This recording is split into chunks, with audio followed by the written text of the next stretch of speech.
Oh, you are here. I was just checking. Hi.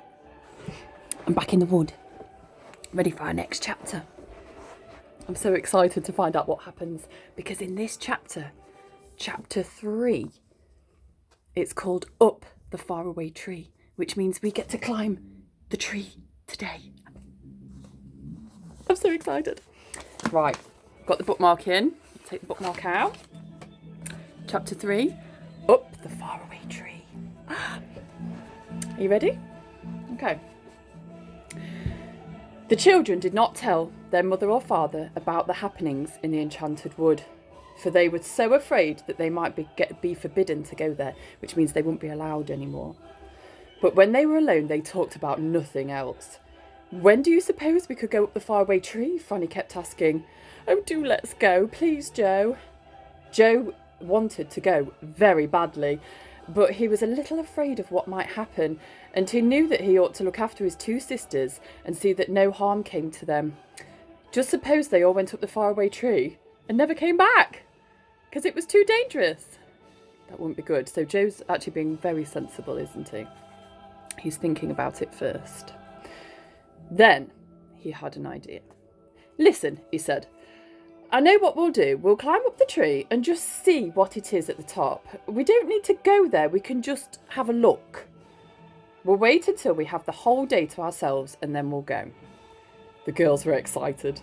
They worked hard in the house, hoping that their mother would say that they could have the whole day to themselves. They're very helpful children, aren't they? Very helpful. I hope you're all helping at home.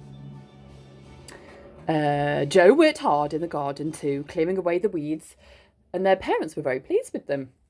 Would you like to go to the nearest town and have a day there? Mother asked at last. No thanks, said Joe at once. We've had enough of towns, Mum. What we'd really like to go and do is have a whole day picnic in the wood. Very well, said Mother. You can go tomorrow. Dad is going off for the day to buy some things we need, and I have things to do here in the cottage. So, as I'll be close by, you could take your lunch and dinner and go off by yourselves, if it's fine and sunny. How the children hoped the day would be fine and sunny. They woke early and jumped out of bed. They pulled their curtains open and looked out. The sky was as blue as cornflowers. The sun shone between the trees and the shadows lay long in the dewy grass. The enchanted wood stood dark and mysterious behind their garden.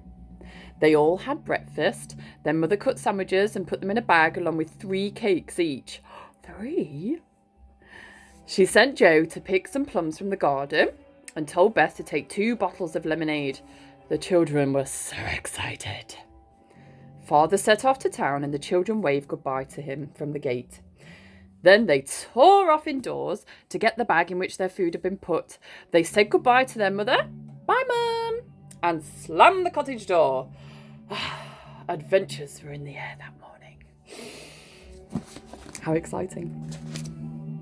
Up the faraway tree, Joe, Beth and me, sang Franny loudly. Shh, said Joe. We're not far from the enchanted wood. We don't want anyone to know what we're going to do. They ran down the back garden and out of the little gate at the end. They stood still in the overgrown narrow lane and looked at one another.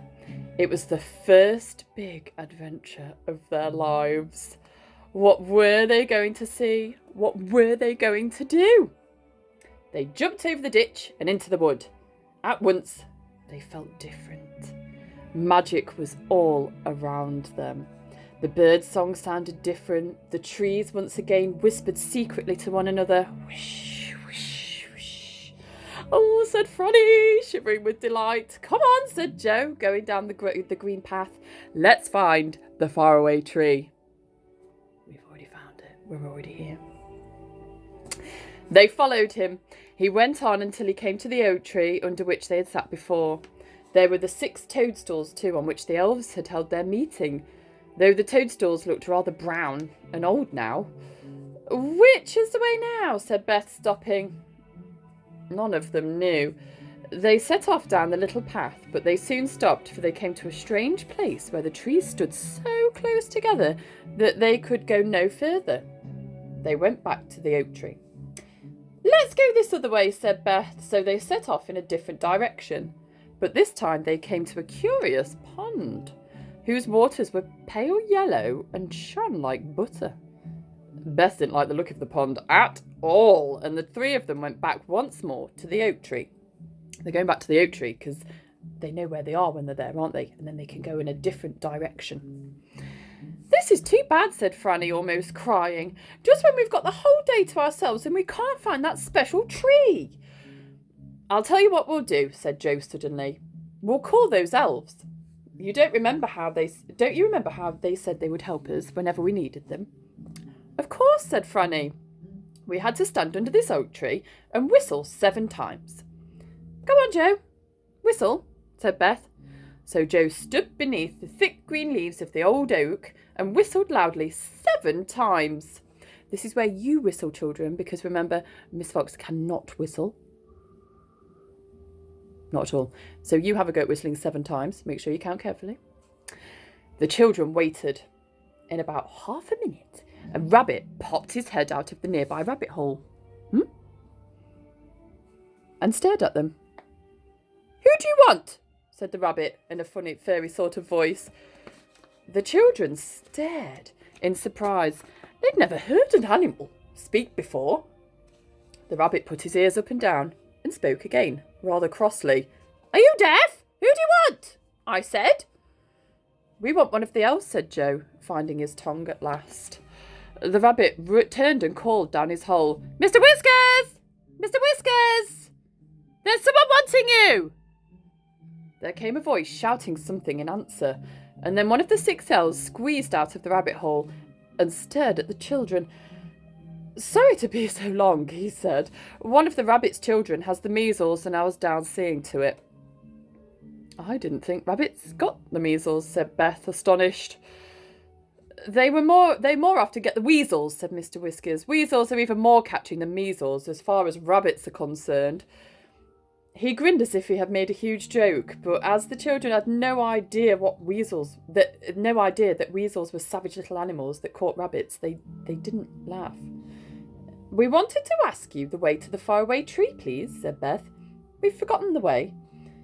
I'll take you, said Mr. Whiskers, whose name was a really good name for him because his beard reached all the way down to his toes. Sometimes he trod on it, and then this jerked his head downwards, and suddenly Beth wanting to laugh, but she thought she'd better not. She wondered why he didn't tie it round his waist out of the way of his feet, tying his beard round his waist. That would be funny, wouldn't it? Mr. Whiskers led the way between the dark trees. At last he reached the trunk of the enormous faraway tree. Here you are, he said. Are you expecting someone down it today or something? Well, no, said Joe. We rather wanted to go up it by ourselves. Go up it by yourselves? Said Mr. Whiskers in horror. Don't be silly. It's dangerous. You don't know what might be at the top. There's a different place almost every day. Well, we're going, said Joe firmly, and he set his foot against the trunk of the tremendous tree and took hold of a branch above his head. Come on, girls. I shall fetch my brothers and get you down, said Mr. Whiskers in fright as he scuttled off, crying, It's so dangerous, it's so dangerous. Do you suppose this is all right to go up the tree? Asked Beth, who was usually the sensible one. Come on, Beth, said Joe impatiently. We're only going to see what's at the top. Don't be a baby. I'm not, said Beth, and she and Franny hauled themselves up beside Joe. It doesn't look very difficult to climb. We'll soon be at the top. But it wasn't as easy as they thought, as you will see. Best chapter yet, I think. That's the end of chapter 3 already. Oh my goodness. So they've got to the tree. They've been told not to go up the tree because it's too dangerous. But they're still going. Oh my goodness. Put the bookmark in. Our next chapter will be chapter 4. I wonder what will happen. Oh my goodness. See you in a bit.